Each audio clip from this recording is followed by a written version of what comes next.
Alright, this is some pure air racing action.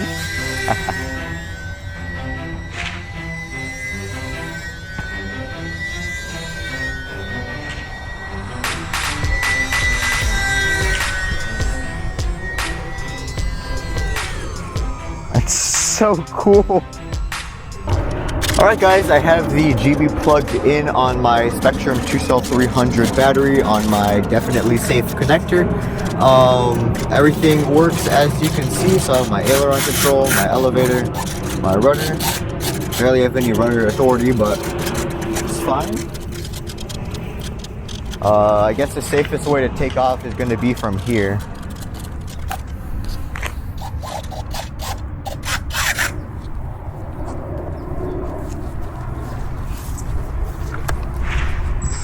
So, let's give it some throttle.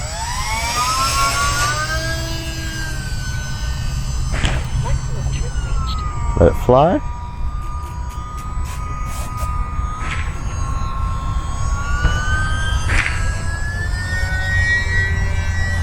I'm just so happy that I have this model because it's just so unique and so beautiful. Now, one thing I did forget to mention in my intro is I don't have the decals for this model. It has on the real UMX Gee Bee, it has the decals on it, like the radial engine and the all of the numbering and all of the decals. This one, for some unknown reason, Horizon discontinued everything. I mean, they discontinued the decals, but left everything else, which I'm just really confused by, but you know. So let me full throttle this baby.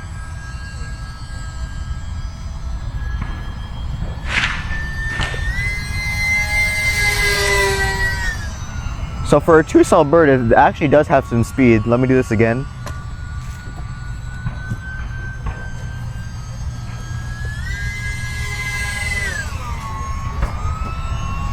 Yeah, that's awesome.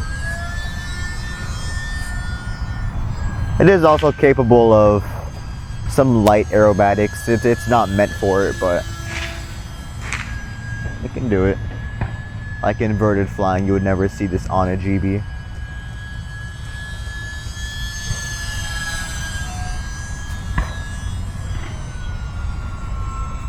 Let me do some tight turns. Alright, this is some pure air racing action.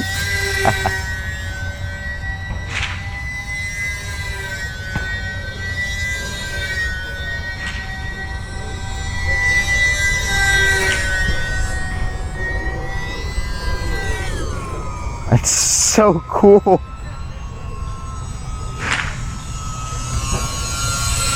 This thing holds the knife edge really well.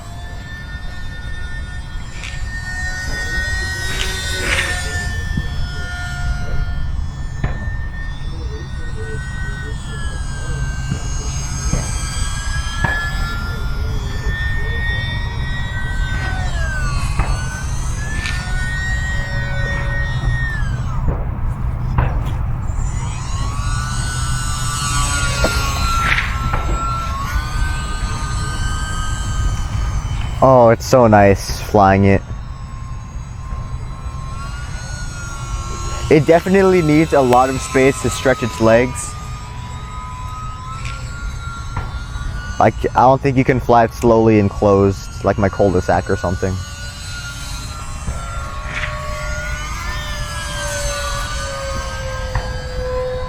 And the struts make it look awesome.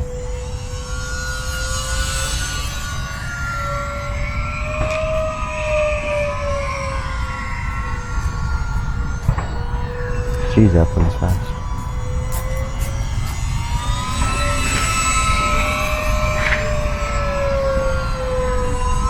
Let me do another inverted pass.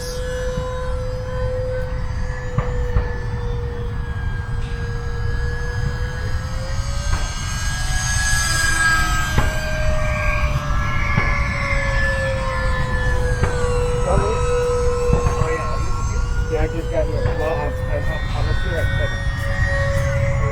Alright, let's give this thing a landing and then I think the best way to do this is a 3-pointer so it doesn't tip over.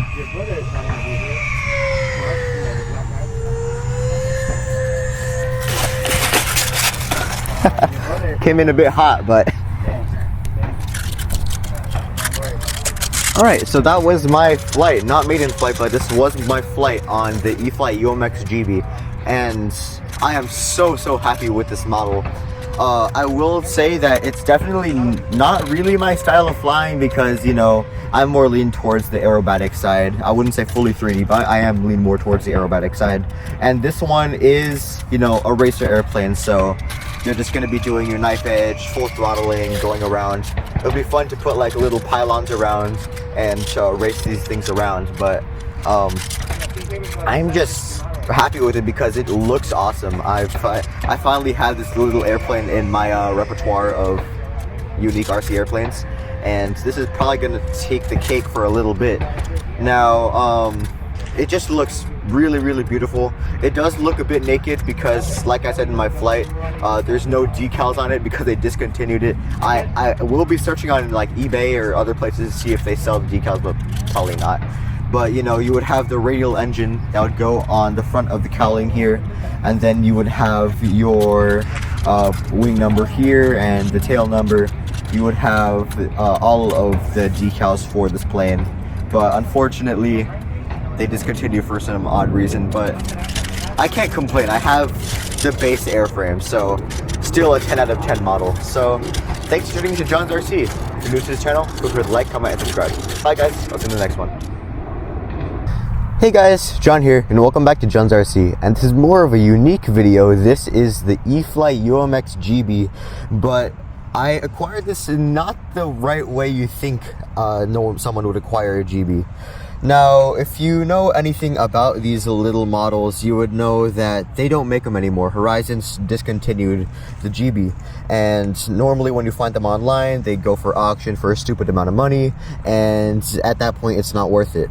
Now, for some reason, Horizon still sells all of the replacement parts for the Gee Bee, and one day when I was looking, I searched up UMX Gee Bee on eBay. It listed all the parts. I was like, why not just buy the parts and build it from scratch? So now I have a Gee Bee. So I'm gonna walk you through the steps of the build, and then I'll talk a little bit about the plane, and then we'll go fly it. So what comes with the parts is, first you have to buy the fuselage on its own, and that comes with the fuselage. You have, of course, the little battery hatch, and you have the vertical stabilizer that isn't hinged yet. You have to hinge that on your own. And the next thing that you have to get is the horizontal stabilizer, and this comes with all of the hardware for the horizontal stabilizer. So your push rod, your control horns, everything, it comes with that package. Then of course you have to buy the wing, and that just comes with the hardware for the wing minus the struts. So you have your push rods and linkages. And then you have to get your landing gears. The fuselage comes with the tail wheel. However, they still sell the tail wheel on its own when you buy the landing gears.